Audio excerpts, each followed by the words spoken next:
Welcome to the Real Estate Way to Wealth and Freedom podcast with Jacob Ayers, providing actionable content to help you along your journey to financial freedom through real estate investing.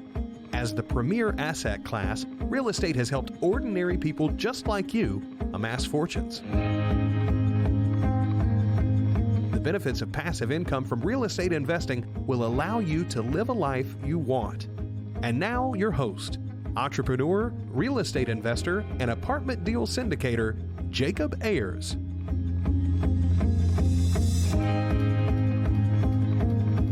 Hi, and welcome to the Real Estate Way to Wealth and Freedom podcast, episode 66. I'm your host, Jacob Ayers. Today our guest is Tyler Sheff. Tyler, founder of CashFlowGuys.com, is a licensed real estate problem solver, educator, investor, and syndicator. Tyler has been involved in real estate for over 17 years and now maintains a 100% focus on investing for cash flow and helping others do the same. Today's topic is going to be around seller financing and negotiating those terms. Tyler has a ton of resources and tools in his belt that help him negotiate seller financing and come up with a solution for both himself and the seller.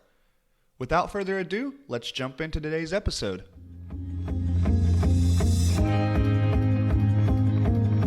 All right, today, welcome on the show, Tyler Sheff. Tyler, thanks for joining us this morning. Hey, Jacob, glad to be here, man. Yeah, absolutely. So, Tyler, could you tell the audience a little bit more about yourself and how you got started investing in real estate? Well, for me, I was like everybody else. I wanted to get rich quick, Jacob. I'll be honest with you. I went through that phase of, oh man, I'm going to flip houses. I'm going to make millions of dollars. This is going to be awesome. This was before the time of home and garden television. They didn't have flip this or flop that or whatever the shows are that are going out there. Yeah.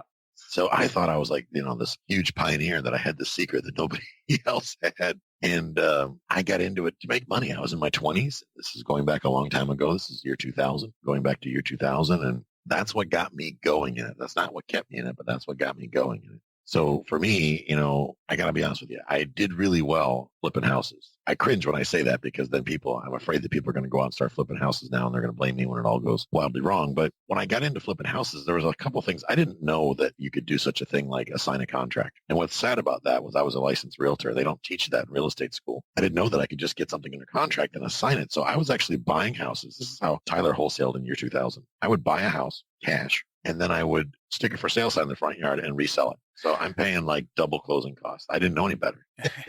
Yeah. So that presented its certain set of challenges, so to speak. It's like, oh, well, when I figured that out, then I felt pretty dumb. I was like, oh, well, I'm apparently an idiot. Well, at least you were making it work at the time. That's right. But we did really, really well flipping houses. I partnered up with some other guys. One guy brought capital. The other guy brought expertise as far as the contracting piece. I was always good at negotiating, and I learned early on how to be effective as a negotiator. So that was kind of the skill that I brought to the table, and I could find opportunities pretty well. I got good at finding opportunities and then negotiating those opportunities into great deals. So it was kind of originally a match made in heaven. $250,000 in loss later, I realized that I was a little off in my projections there. So whoops. That was us. But realistically, yeah, we got started to get rich quick and then realized that wasn't going to be the case. So I got out of real estate for a couple of years. I had one flip that went terribly wrong with some partners. One guy left the country with $250,000 of our money, left us with a 3,000 square foot house that was in various states of construction. The city was cracking down on us for not pulling permits, and it was just an absolute nightmare. So that kind of scared me away from real estate for about 5 years. Yeah. Well, Tyler, when you came back into real estate, what were you doing then? Well, it's funny because my wife was like, okay, it's time. You're going to have to go out and get a job. Like me, you're no fun. So I went out and got a great job working for the government. I'm a veteran. So getting hired by the federal government was pretty easy, being a veteran with an honorable discharge and all that. So what I did was I got going in a little organization called NOAA, which is the National Oceanic Atmospheric Administration. And people more commonly know it as the National Weather Service. And I was working on ships. Well, doing what I was doing, I was making an insane amount of overtime. So my paycheck was huge. I mean, I was well over the 100K mark, which means the IRS loved me. I got my own parking spot out front of the building, I'm pretty sure. So even though I joined the government trying to get my act together financially, I created a taxable situation for myself, just like I did when I was flipping houses. See, the thing about flipping houses, Jacob, was that's great. I flipped a house and I thought I made all this money, but realistically, now I have to pay the tax man. So there goes half my profits right to my taxes. And people say, oh, it's not half. Well, actually, it is half. If you figure FICA and lost opportunity costs and everything added together, if you're not making the numbers work, in other words, forcing the numbers to do what they're not designed to do, and you're actually honest with yourself, well, you're paying a lot of taxes. Yeah, right. Yeah. I think that's probably a big misconception of real estate investing, Tyler, is you think you hear all of these tax advantages, but in some of the niches like flipping, you do pay extraordinary income tax on those types because it is just a service day job. So yeah, something to think about for somebody looking to get in that kind of niche. Yeah, it absolutely is. And, when I came in the second time around, I'll be honest with you, Jacob, I was terrified of getting back into that. So how I wound up in real estate the second time around, I call it my second act, is I was looking for a way to reduce my taxes because I was working as a W-2 employee for the federal government. And although they were paying me a fortune on one side, the other side of the government, also known as the IRS, was taxing me to death. So that's what led me back into real estate. I was actually Google searching how to legally reduce my taxes. And I came up with real estate, if you can believe that. I could believe it. So where'd you go from there, Tyler? What kind of niche did you get into? Well, one thing I figured out is that the way to truly reduce my tax obligation was to basically play by the rules, to do exactly what the IRS wants me to do. In other words, Tom Wheelwright, who is one of the Rich Dad advisors, talks about, he's a tax expert. In his book, he's written a couple books, but in the one I'm thinking of, he talks about if you want to change your tax, you have to change your facts. So I didn't initially understand what that meant because, I'm not the smartest guy in the room all the time. And I realized that really came down to I needed to change how I earned my money, okay, how I actually earned my revenue. And if I changed how I earned my income, I could dramatically change my tax situation. So what that boiled down to was, hey, dummy, quit flipping houses. Just keep them. Just hang on to them. And I learned that once I hang on to them, now I've eliminated capital gains. I've eliminated all these extra taxes, ordinary income, and I'm now being taxed on a completely different type of income. Therefore, my tax bill essentially went away. Yeah, right. I'm sure that's very impactful to your bottom line at the time. Yeah, there was a time I was paying more in tax, Jacob, than most of my friends made. Gross.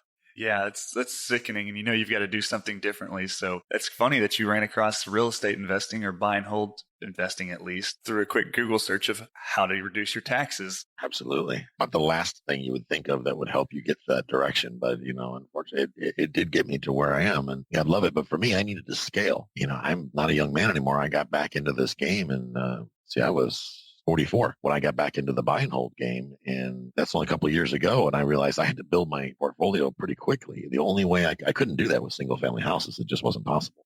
Yeah. So what did you find, Tyler, that was that fit what you needed?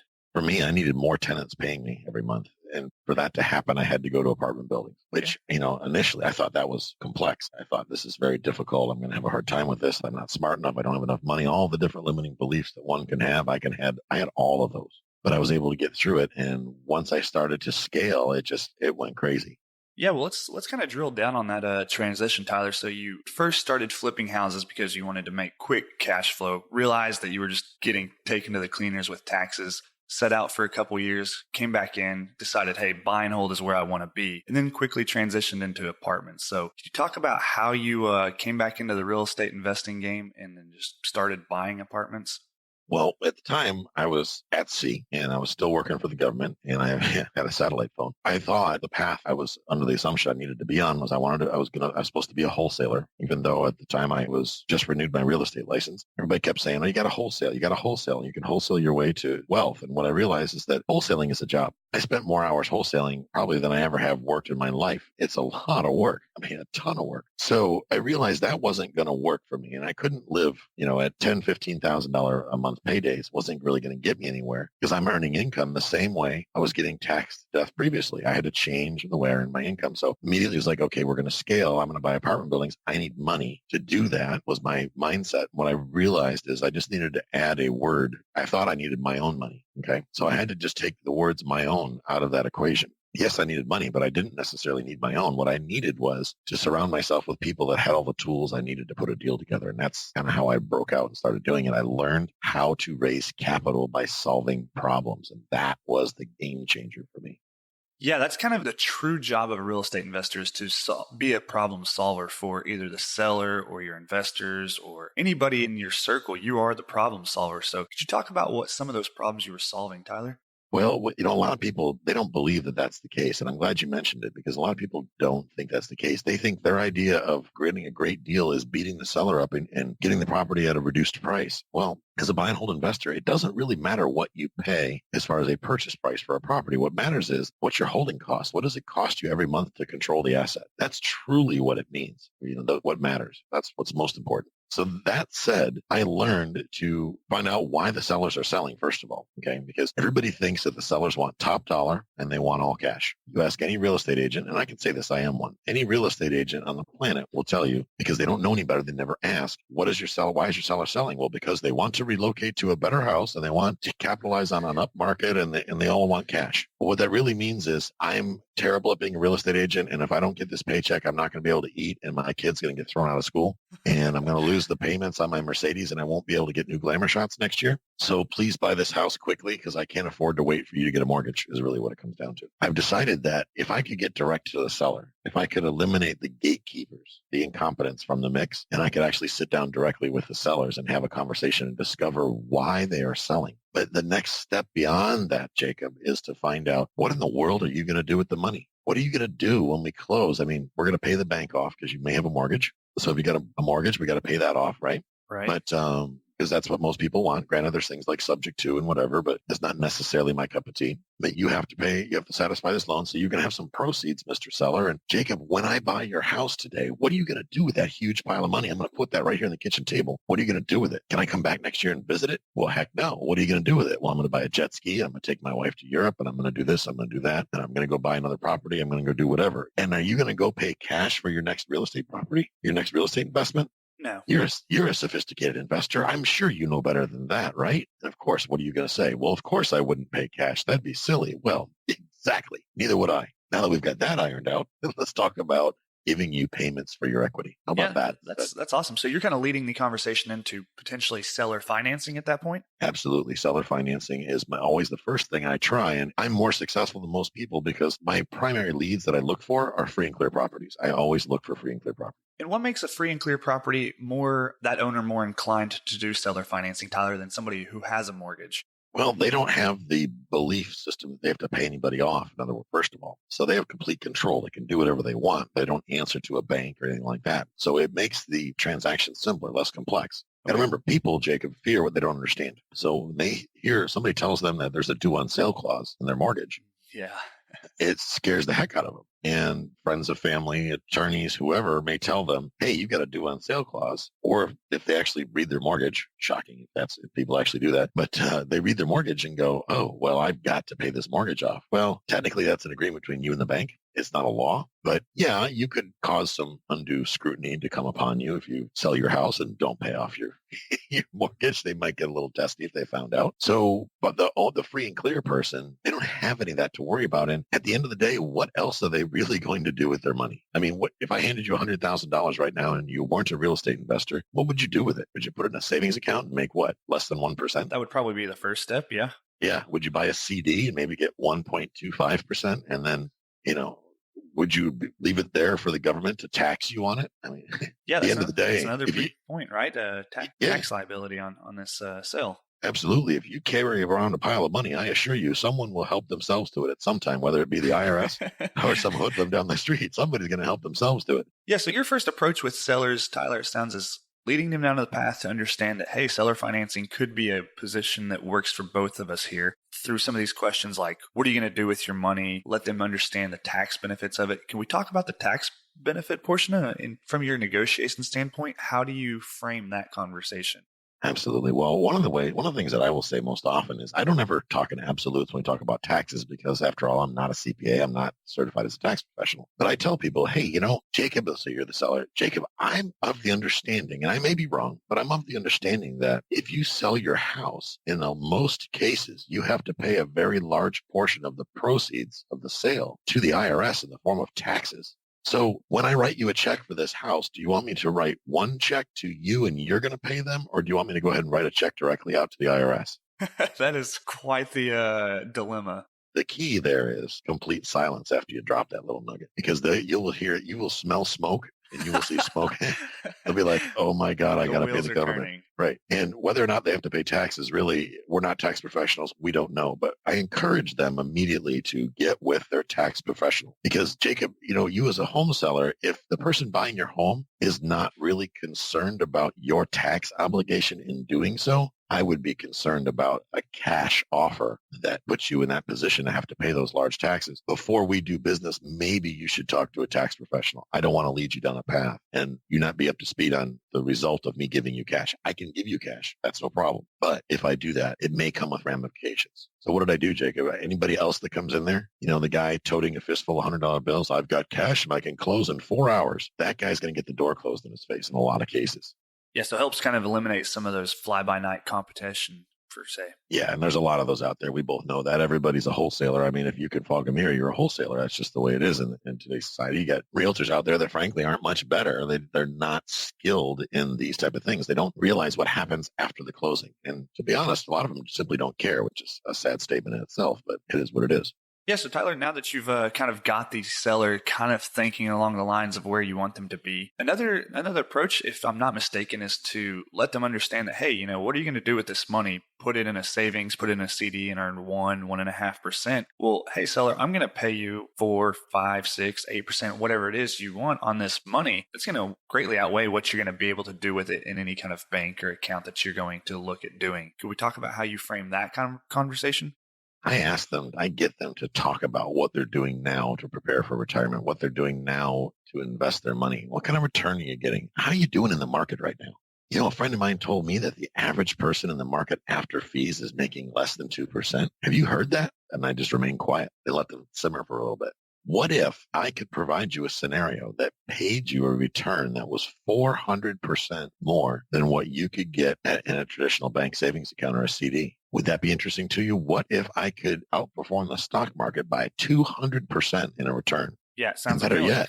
And what if I could collateralize that with real estate? Let me ask you, Jacob, when you go buy stocks, let's say you sell your house and go buy stocks. It's of my understanding that most people give their hard-earned proceeds to a total stranger on Wall Street who took a helicopter to work, who gets paid whether you win or lose. I find that interesting. And you don't even get collateral. You don't even get a receipt. What are your thoughts on that? And then I stay quiet. I mean, what do you say to that? Yeah, I mean, what can you say to that, Tyler? These are all really good questions. I would be a fool to, number one, take cash for my property. Number two, either leave it in a bank account or, God forbid, play in the stock market. I mean, please don't do that. That's the worst thing ever. Yeah. Well, Tyler, if I'm a seller now, I'm really starting to think along these lines, and I'm thinking, well, Tyler's got something here. He's got some good points. I don't know what I'm going to do with my money. I don't have any great alternatives. So, Tyler, I don't know. What do you propose now? I mean, you're asking me all these questions. I don't have a ton of answers. I haven't really thought about this. What could you do for me, Tyler? Well, one of the things I'm going to talk to them immediately is I'm going to throw them out a couple different options. In other words, I want to get them off of all cash if possible, because the reality of it is I'm not going to pay all cash for a property and full price. Okay. That's just not going to work. So once we establish that, we got to get to the why are they selling? We've got these options and things you're thinking about. Well, let's get down to really why you're selling, because whatever offer I propose to you needs to match and solve whatever problem we're trying to solve by selling this property. Is it you want to capitalize on an up market? Well, good. We can do that by giving you a structured return, a guaranteed return over time in the form of a note and a mortgage on this property. So we can give you, let's say, a 5% annual interest rate for the next 30 years. You're guaranteed to receive 5% on a property that appreciates. Not bad. 100% collateralized with real estate. Can't beat that. There's that available. If you absolutely need all cash, we can do that. Obviously, we would need a significant discount if we're going to part with cash, because as well as I do as investors, for us to invest all of our cash into something means that we don't have that cash to build our portfolio. It's limited to just your home. And if I'm to do that, that is a very risky situation. Therefore, we'd have to buy it at a significant discount. What type of discount, Jacob, do you feel would be fair? Tyler, I really like my house, so I don't know. How does 5% sound? 5% doesn't sound bad. Do you really feel that that's the best you can do and that's completely fair based on where we are in the market and whatnot?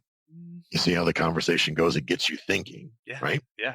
It gets those creative juices flowing. And no matter what, it eliminates our competition because everybody else is walking in there completely disarmed. They're as scared as the seller is. We're going in there and educating. We're asking questions, probing questions that make them think. And when you can accomplish that, the negotiations are going to go so much smoother for you because the people believe that you care, and because you do, or you wouldn't be asking the questions in the first place. Yeah, Tyler, I really feel like you're actually have some of my best interest as the seller in mind too. Like, have you thought about this? What's your take on this? Do you think that's fair? You really it's not so much of like, hey, my name's Tyler, here's my offer, take it or leave it. Right. Because if you do that, what do I have to judge it on? Price. That's the only thing I can say. Yes or no based on price. There's nothing else to think about. And then any other offer that comes in, if it's $1 higher, it must be a better offer, right? Yeah, right. So that's the big difference there.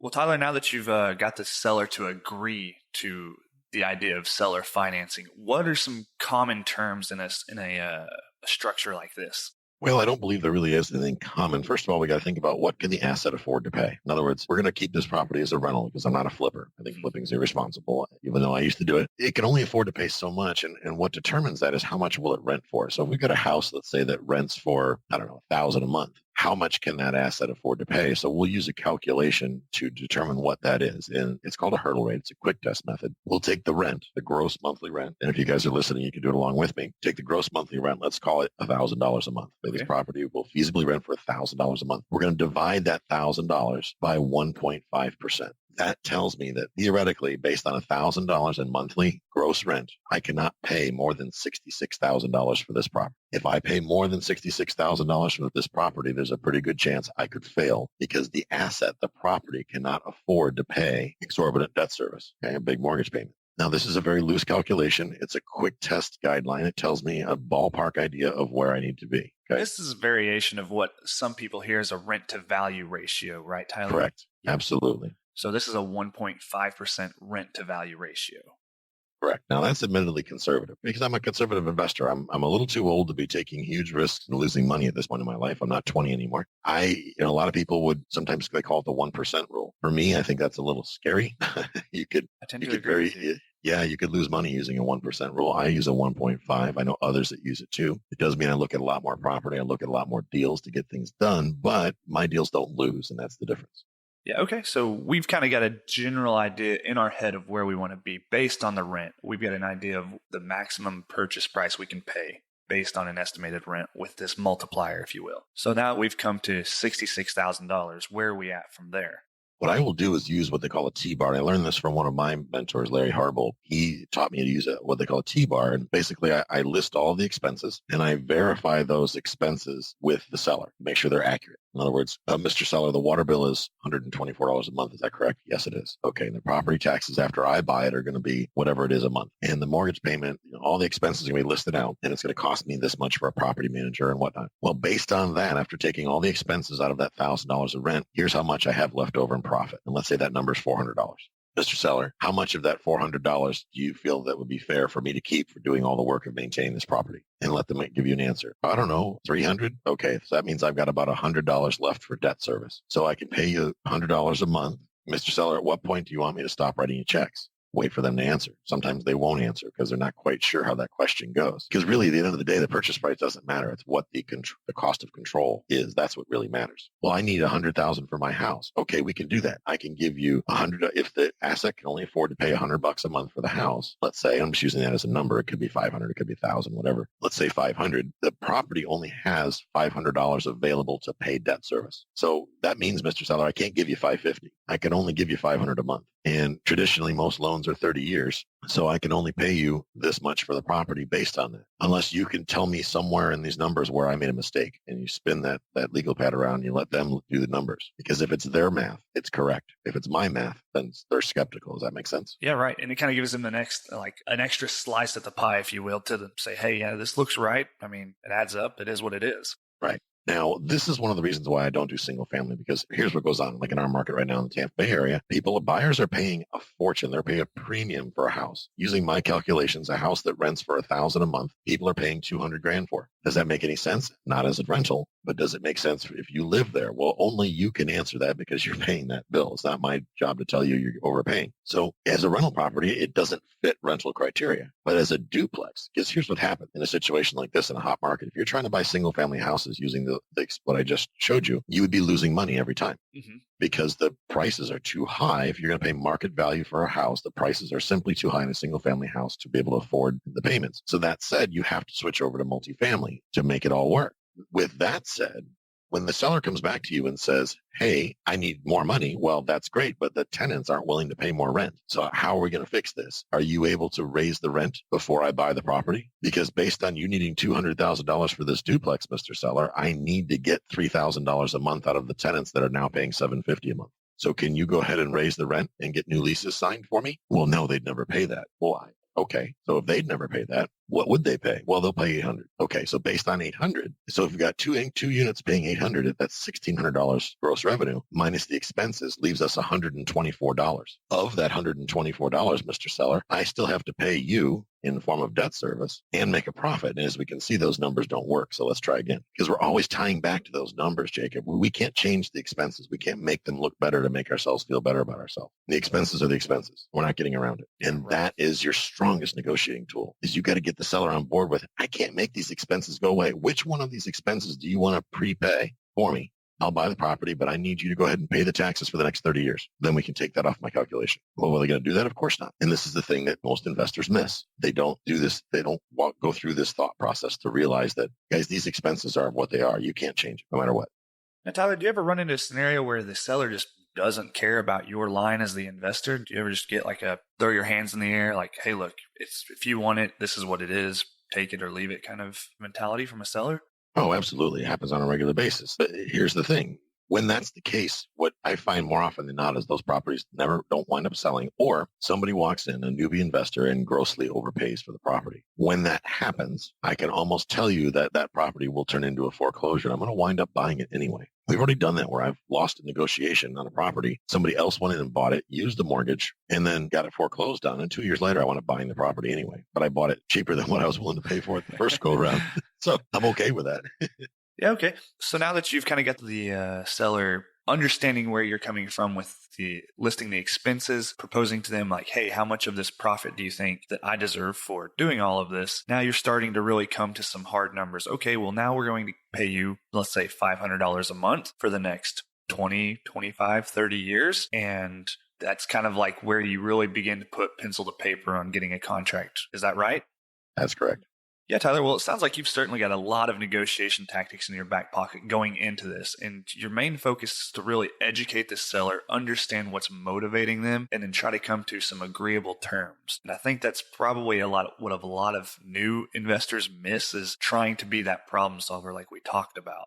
Right. You're not going to be successful consistently strong-arming people. That's just not going to work. Yeah, right. You're going to have to take that approach of educating people and listening to them and listening to why they're selling and realizing that, ladies and gentlemen, not every property is investment quality. It's just not. And it's okay to walk away. Yeah, I think that makes a lot of sense. And you're absolutely right, Tyler. You can't just make every property work. You've got to understand that some properties are just not meant to be. Well, Tyler, one question that just pops into my mind is, you said this method isn't always the best approach in single family homes because they are valued a little differently. People are willing to overpay in some markets for these homes, and therefore it's not an investment criteria or an investment grade property, if you will. What kind of properties do you find that this approach works best on? My methodology works as far as for multifamily in all markets across the country. It definitely works in all markets. In the single family space, the numbers still work based on the seller's motivation. Okay. A motivated seller is willing to sell their house essentially for a lot less than a non-motivated seller. But if the property doesn't have any issues, if it doesn't have any problems, or the seller does not have a compelling need to sell, then no formula or no situation that you come up with is going to work in that type of situation because it's simply not an investment grade asset, period. It's that simple. So the key is qualifying the property up front, looking at a property and going, well, it's priced at $200,000. It rents for $1,000 a month tops because let's say it's a depressed rental market for whatever reason. That's not a property I'm even going to bother trying on because the numbers just are too far apart. It's just not worth it. Yeah, right. So there's just too much ground to be made up. Absolutely. So we'll just move on to something a little more realistic. The worst thing you can do is beat your head against the wall trying to negotiate a deal where there simply isn't motivation. I've been there before, certainly, Tyler. I'm sure you have too. Mm-hmm. Absolutely. Well, Tyler, as far as the multifamily space for this approach, is there any certain size of multifamily that this works best on that you found? Duplexes to fourplexes, larger multifamilies? Is there any sweet spot there? The numbers work across the board on all sizes of multifamilies. It could be a duplex. It could be 5,000 doors. It doesn't really matter.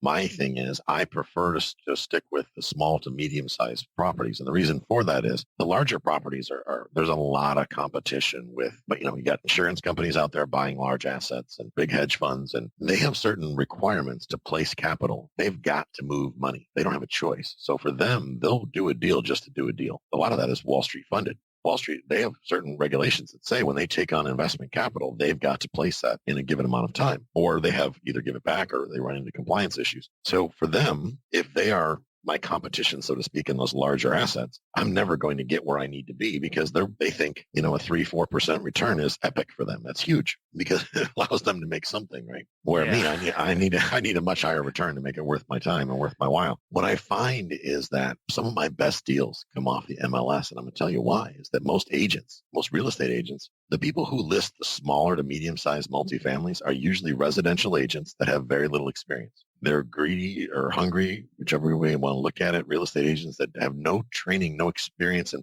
pricing multifamily. They don't know how to price it. They use comparable sales, which any investor knows comparable sales in multifamily is pointless. It doesn't make sense. The value of a multifamily property, the value of any investment property is tied to the income it generates. There's no getting around that. That's how you really achieve the true value number. So based on that, and this is my mindset, based on that, it doesn't matter what the guy down the street did with his fourplex. It doesn't matter because what really matters is how much income is that guy getting for his fourplex. If he gets $4,000 a month gross rent for his place and I get $2,000 a month for mine, his place is worth a lot more money than mine. So his isn't really a good comparable of mine. You can't use his numbers because I can't pay you based on what the property will do. I can only pay you based on what the property does do. That's a really good point, Tyler. I think that probably shouldn't be glossed over here. You're, in other words, saying I'm buying a property based on what it's currently doing, not what it's projected to do in the future. Correct. If you want me to pay you based on the projected situation, then go ahead and get it to that point and I'll pay that. Yeah. How many times do you look at a property, Tyler, or see a property on the MLS and says currently renting at $1,000, could rent for $1,400 or something, and you're like, well, then why is it not renting for $1,400 right now? I see that more in quote unquote off-market properties than I do in on-market properties. Really? There's been a shift. See, on-market properties, frankly, are a better deal these days than the off-market stuff because the off-market stuff, there is no scrutiny. There's no professional standard. There's no nothing. You've got some ding-dong that took a guru course who sits there and says, well, the projected income is $9,000. Yeah, but it's vacant now. And the whole back of the building down to the studs. Right. The back of the building's missing, and I think it's on fire. Yeah, well, that's kind of a misconception, Tyler, what you just said. And maybe it doesn't exist in every market, but what you're saying is sometimes the off-market deals are not as good as the on-market deals. I can show you in every major market where that is the case. Really? Every market. Absolutely. The off-market deals are becoming less of a investment grade criteria as the on-market ones. Wow. Yeah. Well, that's certainly surprising. Or I'm sure it sounds surprising to some, Tyler. It is. Tyler, another thing is when you're looking at these on-market deals, most of the time they're listed by a real estate agent or broker, and it's hard to have that conversation directly with the seller when you're approaching them for this seller financing strategy. How do you manage to get around the agent or broker, or do you? I don't get around them. What I do is involve them in the transaction. In other words, we all want to be the smartest guy in the room. Nobody wants to be left out. Everybody wants a trophy. They say the fat kid who always wants a trophy. So knowing that's the case, I will spend time building rapport with the agent first. Now, granted, it's a little easier for me because I am an agent. Okay, that does make a difference. They look at me a little differently. They look at me as a colleague instead of someone that's going to steal their money. They know that I'm held a certain standard and that if I don't play by the rules, that the state can pull my license. So they're a little less threatened by me because I'm an agent too. So that allows me to have a conversation with them. And then I always suggest, hey, let's do this old school. My buyer's old school. They're the type of folks, they want to sit down, get on a conference call or have a face-to-face, have a cup of coffee. Let's negotiate this out so we can create a win-win. So the seller can win, the buyer can win, you and I can get paid, and everybody can go on about our business. How about that? Yeah. Now, there's a certain degree of agents, a certain number of agents that are absolutely terrified of that whole thing. They're like, oh my God, I can't look somebody in the face and negotiate. I'm going to burst into tears. But in this scenario, Tyler, you are the agent and the buyer. In other words, you're acting as the same person. Correct. Okay.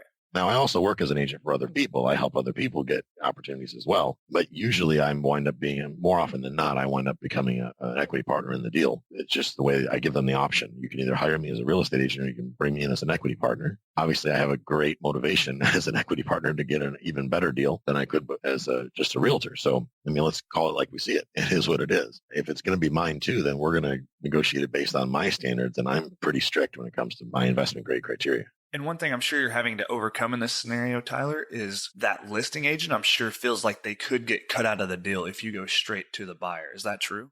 Yeah, absolutely. I would never go straight to the buyer. Even if I wasn't an agent, I still wouldn't go directly to the seller. I think that's unethical. I believe that if two people have a contract to do something, I should respect that contract. It's not my place to go around that contract. I think that's bad business, bad karma. I would never do that. I would never advise any investor to do that. At the end of the day, it's not hard to build rapport with people if you just don't assume what they're going to do. Have a conversation with people. And that's the thing. We live in a society where if it's only true if it's on Facebook, and we're afraid of having any communication that's not a text message. It's unfortunate, but I come from a place where that's not how things are done. Let's go have a cup of coffee. I'm buying, or beer or whatever, and we'll talk about this and we'll work this out so everybody wins, because that's really what it comes down to. If you can do a win-win, it's the only way to do business. I won't do business otherwise. Yeah, right. Well, I think those are all really good strategies and tips for people out there looking to maybe do one of their very first deals, Tyler. This is a great strategy to get into a deal with little or no money down. And, it can be a phenomenal way to solve both the seller and your problems. So, yeah, I think it's a great strategy and probably one that's overlooked by a lot of people. Oh, I guarantee it's overlooked by a lot of people because we can put together probably our closing ratios are running around 70%. 70% of the sit downs we get, we walk out of there with a contract. Wow, that's phenomenal.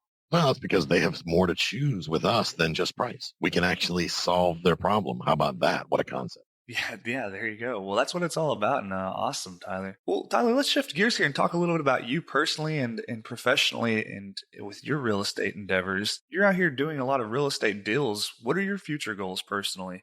My wife and I we love to travel. Matter of fact, literally, I just got back a day and a half ago from a little cruise to Mexico, and we were in Tennessee a couple of weeks ago before that, and we've been all over the place, Belize the last couple of months. So we love to travel. We're focused heavily on building our portfolio right now. We're in buy mode. That said, we're in a position to where people say, well, is now a good time to buy? Anytime's a good time to buy if you're buying based on the numbers working.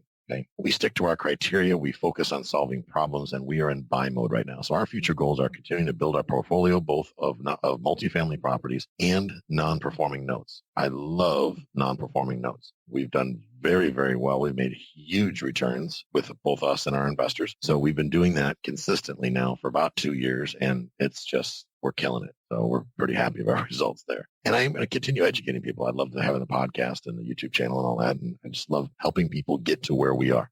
Yeah, awesome. Tyler, it kind of sounds like you've also kind of given your reasons why, but I also think that's important to drill down on, because without having a reason why, your task at hand can kind of sometimes get lost in the trees, if you will. So it sounds like your reason why is to, continue to build passive income for your family, do the things you love. Is there anything else that kind of drives you? It does. My wife has MS, multiple sclerosis, or multiple sclerosis rather. And she was identical twin. We lost her sister about 2 years ago. She passed away at 45 years old suddenly. And Julie never really got a chance to live life to its fullest because she got put into a wheelchair in her early 30s. So she missed a lot of life being in a wheelchair and being disabled.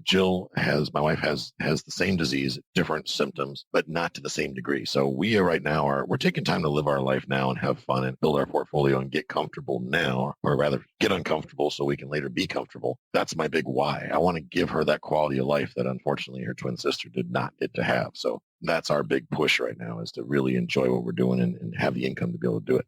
Yeah, awesome, Tyler. I think that's great. And, real estate is one of those few things out there that will allow you to do such a thing. So awesome. Yeah, there's a lie out there that talks about, you're supposed to work your tail off until you're 65 and then retire and live on less money. That never made any sense to me. I won't. Yeah, Tyler, well, I'm a younger guy myself, and it's never made sense to me from an early age either. So, well, Tyler, as we're wrapping up here, we've got a lightning round. It's just a series of questions we'd like to fire at you and just get your answers. How does that sound? That works for me. All right, cool. Tyler, our first question is, what was your biggest hurdle getting started investing in real estate, and how'd you overcome it? For me, probably finding money or finding financing. I was that kid that didn't have really good credit at the time. Didn't have really much money coming in. So trying to get the capital together to do real estate. Once I realized that I didn't need my own capital, I could just use somebody else's. And I learned how to do that by solving problems and educating people. That was the game changer for me. Yeah, awesome. Okay. Tyler, do you have a personal habit that contributes to your success? Yeah, I don't accept what I believe to be true as fact. I ask questions instead. In other words, I'm not the smartest guy in the room. I'm not going to pretend to think that I know what somebody's thinking. So in all cases, when I have a question over what somebody may be thinking, I simply open my big fat mouth and I ask them. It's a good approach. Okay, I like it. Tyler, do you have an online resource that you find valuable? YouTube for me is it's my college. I love YouTube. I mean, it was funny. I was terrible in school. I was a terrible student in high school. I was never there. I was smoking pot, doing other dumb stuff that kids do in high school. I hated education. Now as an adult, I can't get enough of it. And YouTube is my go-to source. You can really learn almost anything on YouTube. I'm convinced. I'd have to agree with you. I can't think of anything you can't learn on YouTube. Some obscure task you need, it's on YouTube. Exactly detailed, exactly how you need it. So yes, definitely so. Well, what book would you recommend to the listeners and why? This one may throw you guys for a loop, but How to Win Friends and Influence People by Dale Carnegie. Oh, yes. It's a classic book. Most people skim through it, but I got to tell you, that book changed my life. It is the Bible I go to when it comes to learning how to negotiate and refining my skills. I read it every year without fail. Tyler, it's so funny you mentioned that. One, yes, it goes hand in hand with the art of negotiation. And I just restarted it this morning. So it's funny you say that. Yeah, absolutely. You go. Well, Tyler, our very last question. If you were to give advice to your 20-year-old self to get started investing in real estate, what would it be? I would say start before I thought I was ready. I waited too long. Not that I'm dead yet, but I wish I would have started when I was in my 20s. I didn't think I was ready. I didn't think I was smart enough, and I didn't think I had the money or the brains to do it. Now that's all a lie. What I should have done is started immediately before I was ready. Don't wait to be comfortable because you're never going to be comfortable. Get uncomfortable, get it done. Yeah. Great advice, Tyler. It's a common theme amongst all real estate investors is they just wish they would have started sooner. Absolutely. Well, Tyler, as we're wrapping up here, is there anything you'd like to leave with our audience? Any parting piece of advice? I would say learn how to be a pig. And people are thinking, what the heck is he talking about? Be a pig. Well, what I mean is a professional information gatherer. The more information, he who holds the information holds the key to the gold. And the only way you're going to get the information is to ask questions. If you think you know everything and you assume the answers to everything, you're never going to get anywhere. Get good at getting information. Information leads to wealth. Yeah, great. I think knowledge is power, and then the best hedge against risk in this game is to educate yourself. So yeah, absolutely. I completely agree. Absolutely. Well, Tyler, you've certainly given us a ton of great things to think about, some actionable content around negotiating and talking with a seller and just being an all-around problem solver today. And we really thank you for your time. Thank you for coming on the show, and we look forward to speaking with you next time. Thanks, Jacob. I appreciate it. Absolutely. Thank you, Tyler.